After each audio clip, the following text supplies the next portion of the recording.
کر پہلے مجھ کو زندگی جاویداں عطا، پھر ذوق و شوق دیکھ دل بے قرار کا،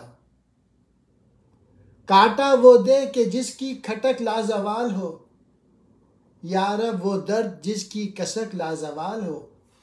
اے خدا پہلے مجھے یعنی انسان کو ہمیشہ کی زندگی عطا کر، پھر میرے تڑپتے ہوئے دل کے ذوق و شوق کا تماشا دیکھ۔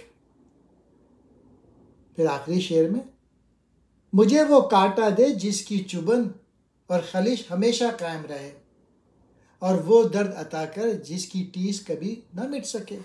زندگی جاویداں ہمیشہ کی زندگی، ذوق و شوق، شوق کے کارنامے، بے قرار بے چین۔ کھٹک کہتے ہیں چبھن کو، لازوال جس کو زوال نہ ہو، ہمیشہ، درد یعنی تکلیف۔